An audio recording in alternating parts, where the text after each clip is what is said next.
This is Project Management Paradise. Hello, everyone, and welcome to the Project Management Paradise podcast, your passport to project success. I'm your host, Aaron Murphy, and today I'm delighted to be joined by Andrew Hartman on the podcast. With over 20 years in marketing, tech, and software startups, Andrew has mastered balancing high-level productivity with mental well-being. Through years of refinement, he has created the Time Boss model, a weekly system for staying focused, productive, and balanced. Andrew, thank you so much for being a guest on the podcast. How are you today? I'm well, Aaron. Thanks so much for having me. I'm really glad to be here. No, thank you so much for being here. I'm looking forward to diving into your mind and getting an understanding for the Time Boss model. So thank you so much for being here.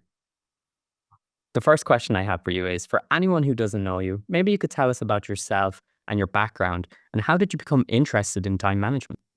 Yeah, great question. Great question. So as you mentioned, I've got 20 years experience in marketing software, early stage companies. That began in my mid 20s. I was at a marketing technology agency, and they made me a project manager over 12 clients. And I, thought I knew how to manage time. My parents had taught me how to use a to-do list and a calendar. I had all these tools in my hand that they tell me I'm supposed to have. And I was almost instantly overwhelmed in that role. So much more to do than I had time to do it. So many different client needs, requests, internal teams I was managing, and I just had no systems to manage it. So this led to, as you can imagine, pretty tremendous stress, pretty significant seasons. This would impact my sleep. I quit taking care of myself, working out, which is what a lot of people do when they get stressed and overwhelmed by time. And all this classically led to me actually losing my sense of smell for 6 months just due to stress. And stress has incredibly wacky impacts on the body. So it can lead to tension headaches, it can irritable bowel syndrome, hypertension. And for me, it impacted my senses. And it was just it was a big wake up call for me. It was, hey, you cannot live this way. I had kids at home. I have, still married to my wife, and I wanted to make sure I stayed married to my wife, and it started this process for me of, the reason why I got into trouble is I really cared about my contribution. I wanted to make a massive impact. I really wanted to do great work. And that's what led me to running so hard and burning out the way I did. And so to me, the quest became, how do I continue to make impact, but do so in a way that is sustainable? And I'm not driven by fear or anxiety, but by peace, freedom, and clarity. And so that started me on a quest that led me to where I am now. And I wasn't looking to build a thing called the Time Boss framework for anybody else besides me. I was trying to solve it for me. And once I solved it for me, through a number of experiences, I realized how practical and helpful it was for people around me. I would train my teams on it. It would work incredibly well for them. Those team members would end up at other companies. They'd ask me to come train them there on it. I would take it to other companies and it would work. And I just realized over time that this was much more universally applicable than I understood. That's incredible. And that is quite scary that you lost your sense of smell due to stress. Yeah. I've never heard of that one. I know myself that when I get too stressed, I do have a little bit of alopecia and bits of my beard does fall out or some of my hair. But I've never heard of someone losing their sense of smell. It's so interesting what you shared, Aaron. I've never heard of someone having that experience either. So it's just interesting how our body has very odd reactions to stress, and it's really the yellow flashing light saying something is wrong. You need to change. We need to move in a different direction. And unfortunately, we live in a culture right now where when we get overwhelmed, our first move is just to grind. I'm gonna dig my way out of this. And we say to ourselves, you know what? I just got to dig my way out of this. And after I get past this project or this quarter or this year, it'll be different. And it's not, because we're not changing our habits related to time. So the same person that got us into trouble this time is going to be the same person that got us into trouble next time. And that's us. We are fully responsible for the way we navigate time. And that was me. I just vowed never to go back. I'm not going to experience that again. It's a vicious cycle when you think about it, really. You're digging. Absolutely is. And Andrew, maybe you can tell us, what does time management mean to you? Yeah, I think I would say time management is this. We all have 168 hours every week. Not necessarily waking hours, right? Our sleep's in there, but we have 168 hours. And within that time, especially for those of us that have authority over that time, where someone is not dictating the way we do our job, but we have choice and freedom in how we make that time happen. It really comes down to choices. So the quality of our life is directly dictated by the choices we make about our time. So time management is really just choice management, because if you think about it, we all have way more to do than we have time to do it, right? We all have backlogs and wishes and dreams well beyond what we could ever achieve in the time that we have. And so time management becomes, how do I get very realistic about the amount of time I have, and how do I make choices with the time I have to align it to my goals and my values in a way that I can consistently achieve week after week after week. That's really how I think about time management. Amazing. I know myself, whenever I have a list of tasks, I'll put it on my to-do list. And it's normally the way one task will get done, but five more will get added. And then there's that pressure always associated with, oh, I got to keep going. I got to try and catch up with this list. Yeah. It's always growing. Well, and that's, I think, to your point, Aaron, a thing that I often say is there's always two things at work in our time management. There's the work that we do, and there's the story that we tell ourselves about the work we do. So your example is a great one. The work you realistically, if you only got that one item done, that's all you were going to get done ever, right? Like that's how much time it took. That was what you had the capacity to do. But when those five, I'm the same way. When those five get added to my list and I only get one done, I don't. My propensity is not to say, "Wow, I got this one item done." My propensity is to say, "Man, I didn't get those five done." And so I'm telling myself a really disempowering story. And if I do that day after day after day, the narrative that builds for me, the story that I begin running on is there's not enough time. I don't have what it takes.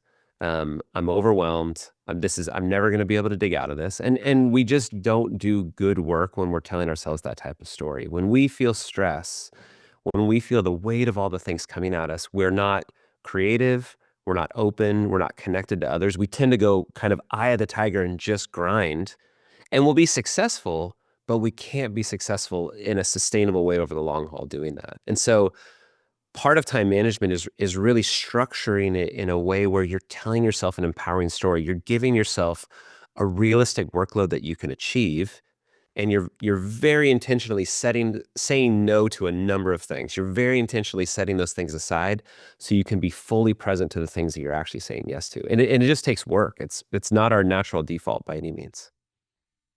And you've mentioned that you were working as a project manager over 12 clients, which eventually led to burnout with time management and your struggle there. How do you avoid burnout as a project manager from your experience?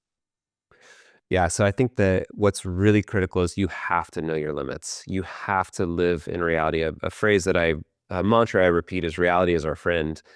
And it's just getting really clear on how much time do you actually have, and then getting clear on the work to be done. And then it's simply matching those things together. So I think where project managers often get themselves into trouble is they're not factoring themselves as part of that system. So they'll build beautiful project management schedules, and they'll be very thoughtful about the resources that they have available. They'll go and they'll check with the different stakeholders to make sure the plan works. But if they don't factor for themselves in that plan, realizing that they are a resource just like everyone else, keeping that thing moving, then I think you can get into trouble really quickly. And you get into just shovel faster mode because you're just trying to keep these schedules going.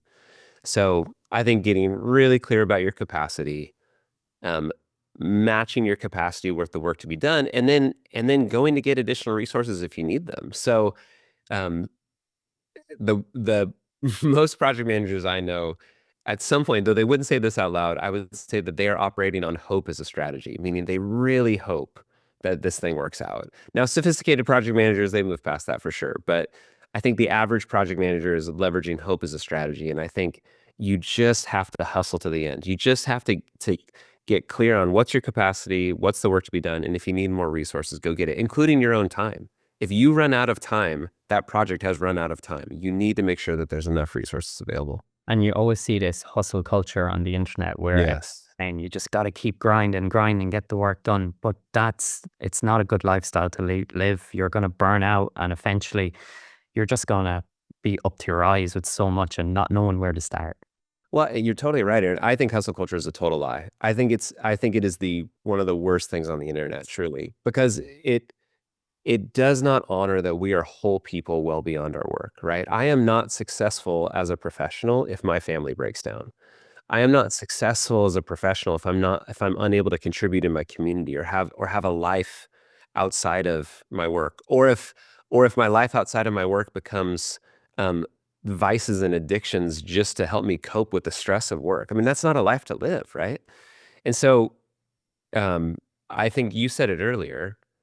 One of the biggest issues with productivity is tasks can spawn more tasks. So even if you go into grind mode, there's always going to be more. And even worse, if you go to a grind mode in the context of a company and you develop a reputation for making things happen, but the only way you're making things happen is you're grinding yourself to a pulp, you have entered the most vicious cycle where not only are you dealing with your own expectations, but you're now dealing with other people's expectations. You've literally created a false economy for what's possible. And so I just think we've got to be clear about how much time we have. We've got to be honest with ourselves about what we can actually get done. And then we need to involve the stakeholders in our lives so that they're aware of that too. So that we're all operating on the same economy about what's possible for Andrew, what's possible for Aaron. And if we do that, I think the results will speak for themselves. If we can operate in a pocket where we are not utterly overwhelmed, but there's enough time for us to make great work happen, we will be more creative. We'll be more connected to others. We'll seek more interesting solutions. We won't just be in grind mode to get this thing done so we can get to the next thing, so we can get to the next thing. The results will actually be better. And it's very counterintuitive. We think if we just shove more in the system, more will be done.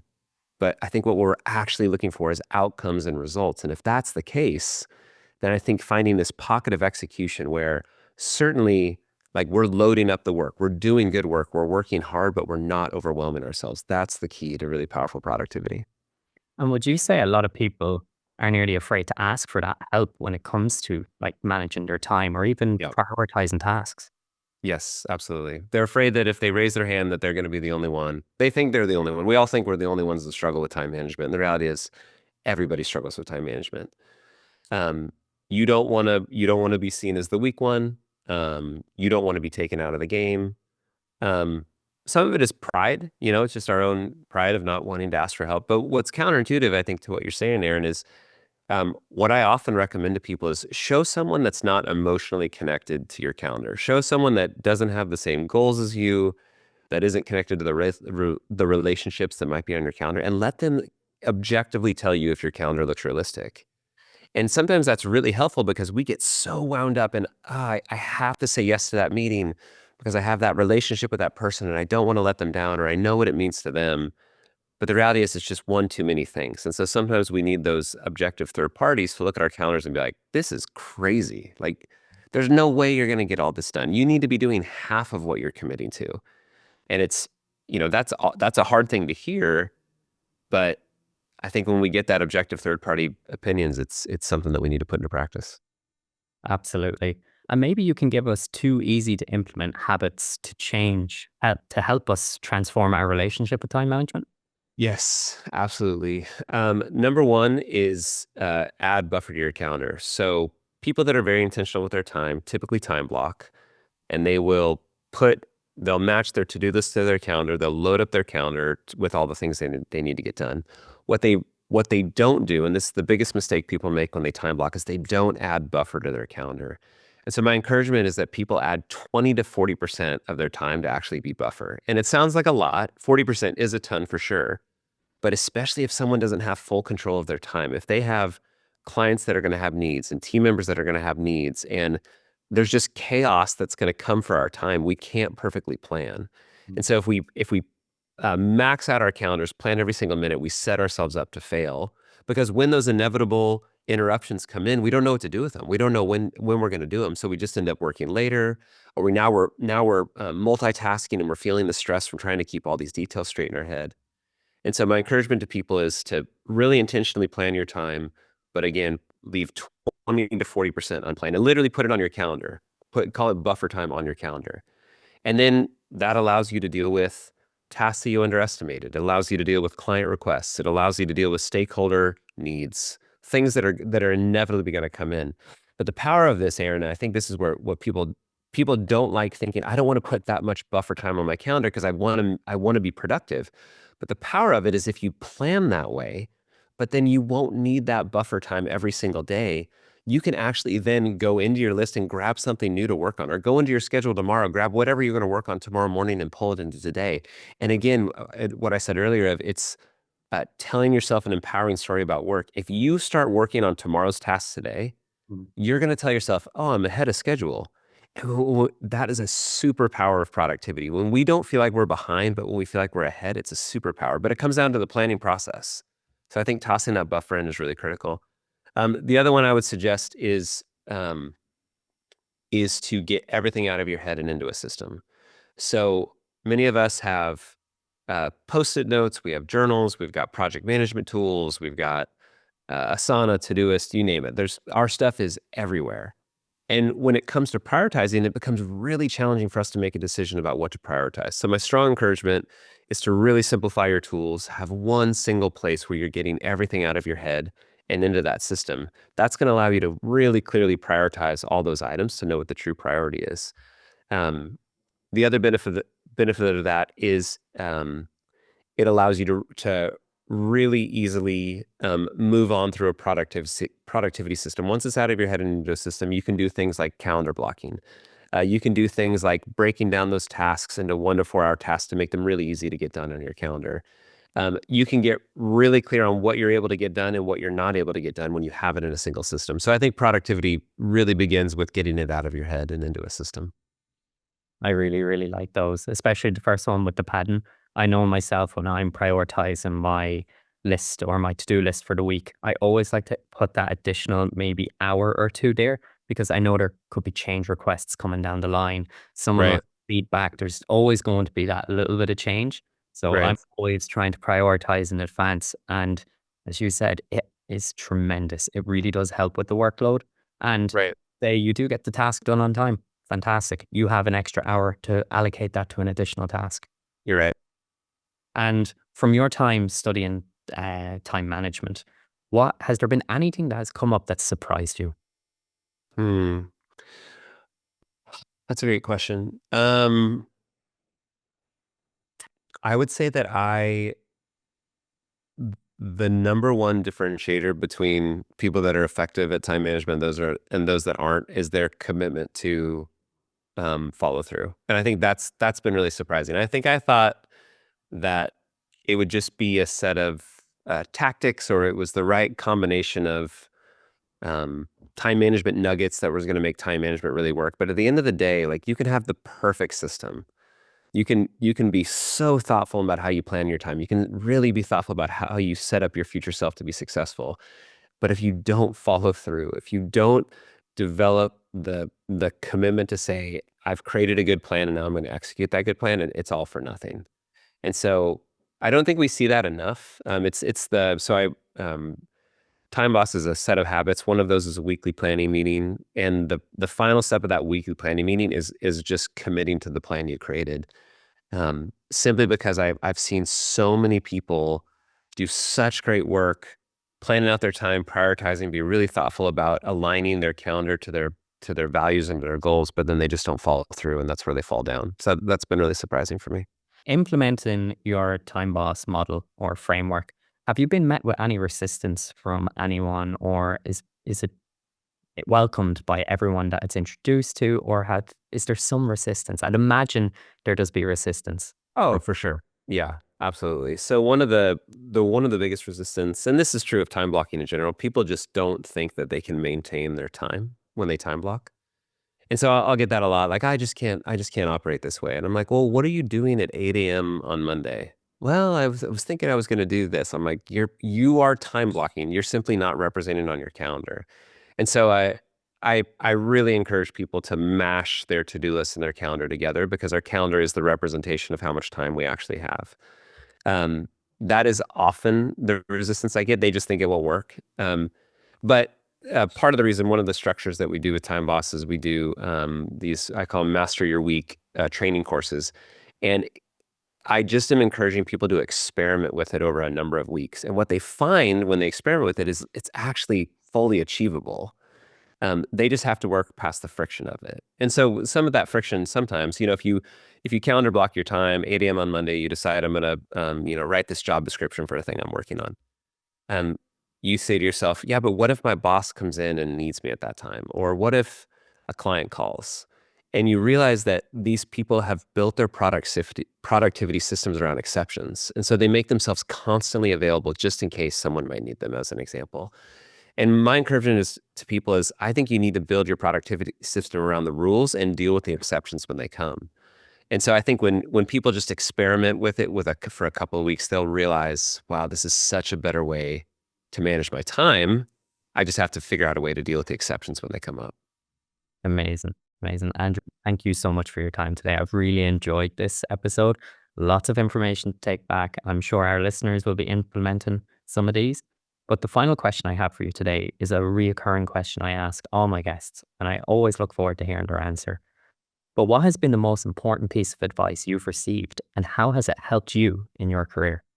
I think it's the one I said. So reality is our friend is the most important advice that I've ever received. A former boss of mine gave that to me. And it's just it's what I said around, people treating hope as a strategy or just trying to shove more into your calendar. I think if we can just be honest with ourselves about how much time we have, about what we're capable of, and if we can right size our expectations to that reality, I think we can operate with such a powerful approach to our time. We can make so much good contribution happen, but it requires us to live in reality and not just try to shove more in the system or just hustle harder. I think that's been the best advice. Amazing. Andrew, thank you so much for your time today. And if anyone's interested in connecting with you or even learning more about your Time Boss framework, where's the best place to reach you?